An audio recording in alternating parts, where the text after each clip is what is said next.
আসসালামু আলাইকুম। রাতের শীর্ষ সংবাদে স্বাগত জানাচ্ছি আমি সুমনা সুমা।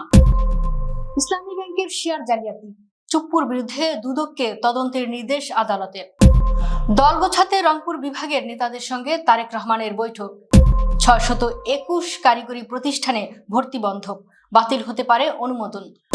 জামাত নেতৃত্বাধীন 11 দলীয় জোট ছাড়ল খেলাফত মজলিস। 13 জুলাইয়ের পরীক্ষা মিস করা এইচএসসি পরীক্ষার্থীদের জন্য জরুরি নির্দেশনা। সাভারে জিম্মি উদ্ধার অভিযানে সন্ত্রাসীদের গুলির মুখে পুলিশ। ভারপ্রাপ্ত রাষ্ট্রপতি অফিস করবেন বঙ্গভবনে, থাকবেন স্পিকারের বাসভবনে।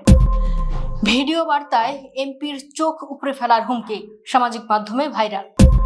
শামসুল হক খান স্কুল অ্যান্ড কলেজের গভর্নিং বডি নির্বাচন স্থগিত, দুর্নীতির অভিযোগ, অধ্যক্ষের পদত্যাগ দাবি। হাসিনার ধানমন্ডির বাসভবন থেকে যুবকের লাশ উদ্ধার। সৌদিতে ইয়েমেনি বিদ্রোহীদের হামলা, তেল পরিশোধনাগার থেকে বের হচ্ছে ধোঁয়া। আন্দোলনের মুখে পদত্যাগ করলেন ভারতের শিক্ষামন্ত্রী। শুনছিলেন শিরোনাম, এবার বিস্তারিত।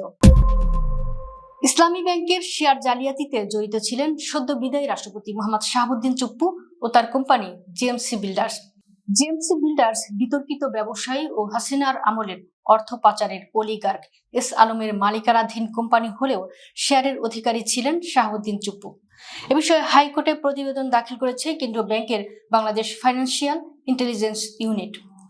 বিচারপতি মুজিবুর রহমান মিয়ার নেতৃত্বাধীন হাইকোর্টের একটি ডিভিশন বেঞ্চ অনুসন্ধান ও তদন্তের নির্দেশনা দিয়েছেন।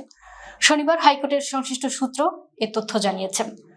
জেএমসি বিল্ডার্স কোম্পানিরই অন্যতম মালিক ও প্রতিনিধি হিসেবে জালিয়াতির মাধ্যমে ইসলামী ব্যাংকের শেয়ার কেনায় জড়িত ছিলেন তিনি। সেই শেয়ার কেনার অর্থ লুট করা হয় এবং এস আলমের দখলকৃত ইসলামী ধারার আরেক ব্যাংক ফার্স্ট সিকিউরিটি ইসলামী ব্যাংক থেকে।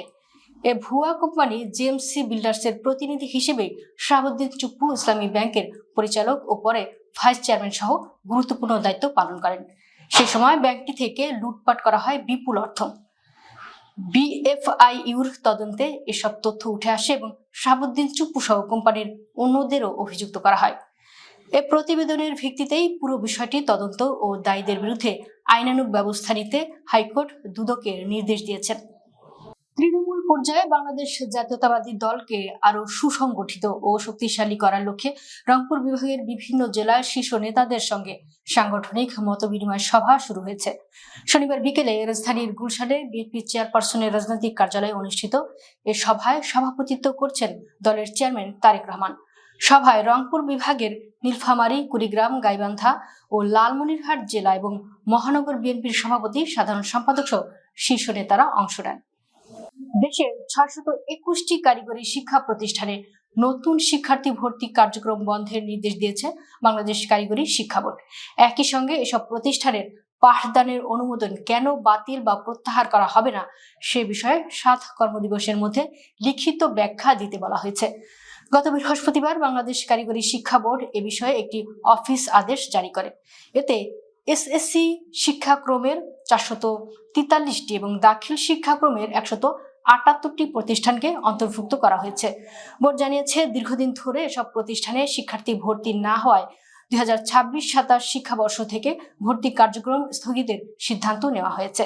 একই সঙ্গে পাঠদানের অনুমোদন বাতিল বা প্রত্যাহার করা হবে কিনা সে বিষয়ে ব্যাখ্যা চাওয়া হয়েছিল।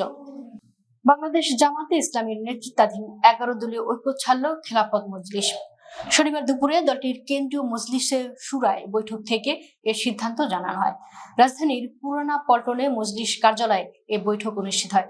বৈঠকের সিদ্ধান্ত অনুযায়ী এখন থেকে 11 দলীয় ঐক্যের যাবতীয় কর্মসূচি থেকে খেলাফত মজলিস বিরত থাকবে। তবে ভবিষ্যতে বৃহত্তর ঐক্য গড়ে তোলার প্রয়োজন হলে বিষয়টি তারা বিবেচনা করবে। বৈঠক শেষে খেলাফত মজলিসের কেন্দ্রীয় প্রচার সম্পাদক প্রকৌশলী আব্দুল হাফিজ খসরু স্বাক্ষরিত এক বিজ্ঞপ্তিতে এসব সিদ্ধান্তের কথা জানানো হয়। বৈরী আবহাওয়া, বৃষ্টি ও জলাবদ্ধতার কারণে গত 13 জুলাই অনুষ্ঠিত এইচএসসি ও সমমান পরীক্ষায় যেসব পরীক্ষার্থী অংশ নিতে পারেননি তাদের আবার পরীক্ষা নেওয়া হবে। এজন্য পরীক্ষায় অংশ নিতে ইচ্ছুক শিক্ষার্থীদের আগামী 29 জুলাইয়ের মধ্যে নিজ নিজ কেন্দ্রে নিবন্ধন করার নির্দেশ দিয়েছে আন্তঃশিক্ষা বোর্ড পরীক্ষা নিয়ন্ত্রণ কমিটি। শনিবার আন্তঃশিক্ষা বোর্ড পরীক্ষা নিয়ন্ত্রক কমিটির আহ্বায়ক ও ঢাকা শিক্ষা বোর্ডের পরীক্ষা নিয়ন্ত্রক প্রফেসর জেসমিন তাসলিমা বানুর সই করা বিজ্ঞপ্তিতে এই নির্দেশনা দেওয়া হয়। সাভারের আশুলিয়ায় জিম্মি উদ্ধারে অভিযান চালাতে গিয়ে সন্ত্রাসীদের গুলির মুখে পড়েছে পুলিশ। এ সময় পুলিশকে লক্ষ্য করে এলো পাতারি গুলি ছুড়ে পালিয়ে যায় শুটার বাপ্পি নামে পরিচিত এক সন্ত্রাসী। শনিবার দুপুর 12টার দিকে আশুলিয়ার জামগড়া শরীফ মার্কেটের 5 তলায় এই গুলির ঘটনা ঘটে। ঘটনার সত্যতা নিশ্চিত করে আশুলিয়া থানার জামগড়া পুলিশ ফাঁড়ির এসআই রাশেদুজ্জামান বলেন, শনিবার দুপুরে আশুলিয়া জামগড়া শরীফ মার্কেটের 5ম তলায় সন্ত্রাসীরা শরীফ চৌধুরীর ম্যানেজারকে জিম্মি করে রেখেছে। এমন সংবাদের ভিত্তিতে পুলিশের 10 থেকে 12 জনের একটি টিম সেখানে অভিযান পরিচালনা করে। পুলিশের উপস্থিতি টের পেয়ে দুর্ধর্ষ সন্ত্রাসী শুটার বাপ্পি 2 হাতে 2 পিস্তল নিয়ে পুলিশকে লক্ষ্য করে এলো পাতারি গুলি ছুটতে ছুটতে পালিয়ে যায়। ভারপ্রাপ্ত রাষ্ট্রপতি ও স্পিকার হাফিজউদ্দিন আহমেদ তার দাপ্তরিক কাজকর্ম পরিচালনা করবেন বঙ্গভবনে, তবে তিনি অবস্থান করবেন জাতীয় সংসদ ভবন প্রাঙ্গণ স্থিত স্পিকারের সরকারি বাসভবনে। শনিবার গণমাধ্যমের সঙ্গে আলাপকালে নিজের অবস্থান ও কার্যালয় ব্যবহারের বিষয়টি নিজেই নিশ্চিত করেন তিনি। এই সিদ্ধান্তের পরপরই স্পিকারের বাসভবন ও এর আশেপাশে নিরাপত্তা ব্যবস্থা জোরদার করা হয়েছে। রাষ্ট্রপতির জন্য নির্ধারিত বিশেষ নিরাপত্তা প্রোটোকল গত শুক্রবার বিকেল থেকেই কার্যকর করেছে আইনশৃঙ্খলা রক্ষাকারী বাহিনী। স্বাস্থ্যগত কারণ দেখিয়ে দেশের সাবেক রাষ্ট্রপতি মোহাম্মদ শাহাবুদ্দিন পদত্যাগ করার পর সংবিধানের বিধান অনুযায়ী স্পিকার হাফিজউদ্দিন আহমেদ ভারপ্রাপ্ত রাষ্ট্রপতি হিসেবে দায়িত্ব গ্রহণ করেন। ময়মনসিংহ 2 আসনের 11 দলীয় জোটের সংসদ সদস্য মুহাম্মদুল্লাহকে প্রকাশ্যে হুমকি দিয়ে সামাজিক যোগাযোগ মাধ্যমে ছড়িয়ে পড়া একটি ভিডিও নিয়ে এলাকায় চাঞ্চল্য সৃষ্টি হয়েছে। ভিডিওতে এক ব্যক্তি এমপিকে উদ্দেশ্য করে অশালীন ভাষায় গালাগাল করার পাশাপাশি তার চোখ উপড়ে ফেলার হুমকি দেন। শুক্রবার রাতে ভিডিওটি সামাজিক যোগাযোগ মাধ্যমে ভাইরাল হয়। স্থানীয়রা হুমকি দেওয়া ওই ব্যক্তিকে চিহ্নিত করেছেন। তিনি তারাকান্দা থানার আটাদার এলাকার মৃত জব্বার আলীর ছেলে মোহাম্মদ সোহরাব হোসেন। ভাইরাল ভিডিওতে ওই ব্যক্তিকে এমপি মুহাম্মদুল্লাহকে উদ্দেশ্য করে বিভিন্ন আপত্তিকর ও মানহানিকর মন্তব্য করতে দেখা যায়। একই সঙ্গে তিনি দাবি করেন, মোতাহার হোসেন তালুকদারকে নিয়ে কথা বলে এমপির বিরুদ্ধে কঠোর ব্যবস্থা নেবেন এবং পুনরায় রাস্তায় নামলে তার অবস্থা খারাপ করে দেওয়ার হুমকি দেন। বক্তব্য জুড়ে তিনি রাজনৈতিক উস্কানিমূলক মন্তব্য ও অশ্রাব্য ভাষা ব্যবহার করেন। আইন শৃঙ্খলা পরিস্থিতির অবনতির আশঙ্কায় রাজধানীর ঐতিহ্যবাহী শামসুল হক খান স্কুল অ্যান্ড কলেজের গভর্নিং বডি নির্বাচন 2026 স্থগিত ঘোষণা করেছে ঢাকা জেলা প্রশাসন। শনিবার নির্বাচনটি অনুষ্ঠিত হওয়ার কথা থাকলেও গতকাল শুক্রবার রাতে ঢাকা জেলা প্রশাসকের কার্যালয়ের অতিরিক্ত জেলা প্রশাসক শামীমা সুলতানা স্বাক্ষরিত এক জরুরি নোটিশে এই স্থগিতাদেশ দেওয়া হয়। এদিকে নির্বাচন স্থগিতের নোটিশ পাওয়ার পর থেকেই প্রতিষ্ঠান প্রাঙ্গণে তীব্র উত্তেজনা ছড়িয়ে পড়ে। গতকাল শুক্রবার রাত থেকে আজ শনিবার দুপুর পর্যন্ত নির্বাচন বন্ধের পক্ষে ও বিপক্ষে অবস্থান নিয়ে প্রার্থী, অভিভাবক ও স্থানীয় অধিবাসীদের পাল্টাপাল্টি স্লোগান ও বিক্ষোভ প্রদর্শন করতে দেখা গেছে। আন্দোলনকারীরা জানান, প্রতিষ্ঠানটির অধ্যক্ষ ডক্টর মাহবুবুর রহমান মোল্লা দলীয় প্রভাব ব্যবহার করে নিজের অনুসারীদের নিয়ে একটি সাজানো নির্বাচন আয়োজনের চক্রান্ত করছিলেন। অধ্যক্ষ বৈষম্য বিরোধী ছাত্র আন্দোলনে একাধিক মামলার আসামি। অভিভাবকরা অভিযোগ করেন, তিনি স্বজনপ্রীতির মাধ্যমে প্রতিষ্ঠানটিকে একটি পকেট কমিটিতে রূপান্তরের চেষ্টা করছিলেন, যাতে তার প্রশাসনিক অনিয়ম ও দুর্নীতির বৈধতা বজায় থাকে। আওয়ামী লীগ সরকারের পতনের পর পরিত্যক্ত হয়ে থাকা শেখ হাসিনার ধানমন্ডির বাসভবন সুধা সদন থেকে এক যুবকের ঝুলন্ত লাশ উদ্ধার করেছে পুলিশ। শনিবার সকাল 11টার দিকে ধানমন্ডির 5 নম্বর রোডের ওই বাড়ি থেকে লাশ উদ্ধারের তথ্য দিয়েছেন ধানমন্ডি থানার এসআই ওয়াদুজ্জামান। মোহাম্মদ শাকিল নামের 20 বছরের ওই যুবকের বাসা মোহাম্মদপুরের জিগাতলার শিবপুর টলি অফিস এলাকায়।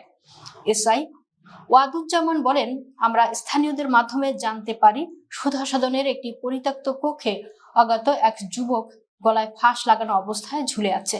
পরে ঘটনাস্থলে গিয়ে লাশ উদ্ধার করি। আঙুলের ছাপ শনাক্তের মাধ্যমে তার পরিচয় নিশ্চিত হওয়ার কথা বলেছে পুলিশ। লাশ ময়না তদন্তের জন্য বিকেলে ঢাকা মেডিকেল কলেজ হাসপাতালের মর্গে পাঠানো হয়েছে।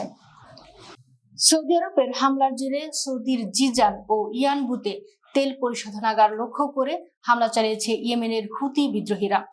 শনিবার সৌদির রাষ্ট্রায়ত্ত তেল কোম্পানি আরামকোর অবকাঠামো লক্ষ্য করে হামলা করে হুতিরা। সামাজিক যোগাযোগ মাধ্যমে প্রকাশিত একটি ছবিতে দেখা গেছে জিজানে আরামকোর একটি অবকাঠামো থেকে ধোঁয়ার কুণ্ডলী বের হচ্ছে। বার্তা সংস্থা এফপি ছবিটির সত্যতা যাচাই করেছে। সৌদি আরব এখন পর্যন্ত হামলার তথ্য নিশ্চিত করেনি।